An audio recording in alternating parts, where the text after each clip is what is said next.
Hello friends, welcome to my channel. ఈరోజు గులాబ్ జామున్స్ ఈజీగా జ్యూసీగా ఎలా తయారు చేయాలో చూపిస్తాను రండి. చూడండి ఎంత జ్యూసీగా ఉందో, చూస్తూనే అలానే తినేవాళ్ళని అనిపిస్తుంది కదూ. దానికి నేను ముందుగా ఆశీర్వాదం వాళ్ళది గులాబ్ జామున్ మిక్స్ ప్యాకెట్ తీసుకున్నానండి. సో దాన్ని ఒక బౌల్లోకి వేసేసుకుందాం.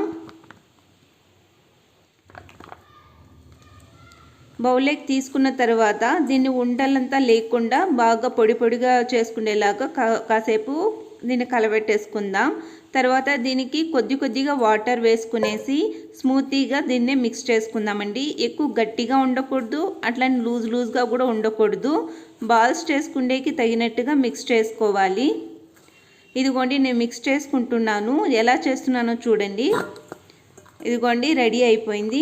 ఎక్కువ గట్టిగాను ఉండకూడదు, అలా అని వదురుగాను ఉండకూడదండి. ఇది మిక్స్ చేసి పెట్టుకునేసిన తర్వాత దీనికి జీరా కాంచుకునేస్తామండి. దానికి 1 కప్పు నేను గులాబ్ జామ్ మిక్స్ తీసుకుంటే 1.5 కప్పు నేను షుగర్ తీసుకునేసానండి. దానికి కొద్దిగా వాటర్ వేసుకునేసి ఒక పొంగు వచ్చేంత వరకు దీన్ని కాంచుకుందామండి. దీనికి ఏలకలు కూడా దంచుకునేసి దాంట్లో వేసేసుకున్నాను. ఫ్లేవర్ చాలా బాగుంటుంది. ఇదిగోండి వేసేసుకున్నాను కదా, దీన్నే తెల్లే అందరూ కాసేపు దీన్నే కాగనిద్దాము. ఫస్ట్ షుగర్ అంతా బాగా కరిగిపోవాలి వాటర్లో. ఇది ఆల్మోస్ట్ చూడండి కరిగిపోయింది కదా. ఎక్కువ దీన్ని బాగా పాకం వచ్చేలాగా పట్టుకోవాల్సిన అవసరం ఏం లేదండి. జస్ట్ ఒక 5 to 8 minutes వరకు బాయిల్ చేసుకున్నామంటే చాలు, కరెక్ట్గా సరిపోతుంది.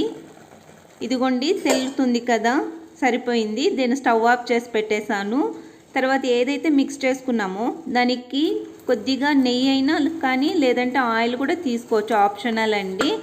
నేను నెయ్యి తీసుకునేసి బాగా మిక్స్ చేసుకున్నాను. ఇదిగోండి బాగా మిక్స్ అయిపోయింది. తర్వాత దీన్నే చిన్న ఉండలుగా చేసేసుకుందామండి. మనకి ఏ సైజు కావాలో ఆ సైజు ఉండలు తీసుకుందాము. నేనైతే చిన్న ఉండలే తీసుకుంటున్నానండి. అది పొంగే కొద్దిగా పెద్ద సైజు అవుతుంది. సో అందుకని ఇలా ఏమీ గ్యాప్స్ లేకుండా తీసుకొని ఇలా మొత్తం నేను చేసేసుకున్నానండి. ఉండలు పట్టేసుకున్నాను. తర్వాత ఆయిల్ మీడియం ఫ్లేమ్లోనే దీన్ని ఫ్రై చేసుకోవాలండి, లేదంటే లోపల పిండిగా ఉంటుంది, పైన డీప్ ఫ్రైలా అయిపోతుంది. సో మీడియం ఫ్లేమ్ మీద ఒక 5 to 10 minutes వరకు దీన్ని ఫ్రై చేసుకున్నాను.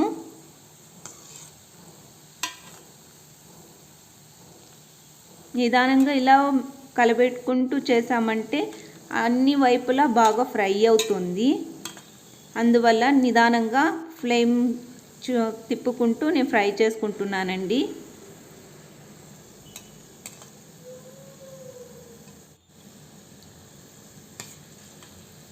ఇదిగోండి ఆల్మోస్ట్ ఇది ఫ్రై అయిపోయింది. ఇప్పుడు దీన్నే పక్కకు తీసేసుకుందాం. ఇంకా కొద్దిగా కూడా డీప్ ఫ్రై చేయొచ్చండి, కాకపోతే ఈ కలర్ ఉంటే బాగుంటుందని నేను మీడియం కలర్ వచ్చేంతకే ఫ్రై చేస్తున్నాను. అలాగే ఉన్నవి కూడా వేసుకునేసి ఫ్రై చేసేసుకున్నాను. ఆ తర్వాత ఏదైతే జీరా కాంచి పెట్టుకున్నామో దానిలోకి వేసేసుకుందాం.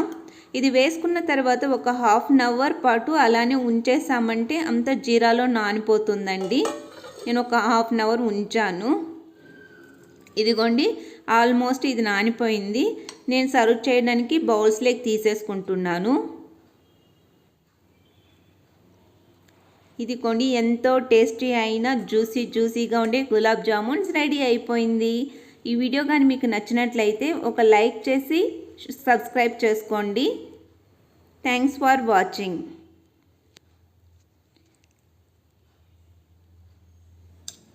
ఇదిగోండి తినడానికి రెడీగా ఉంది.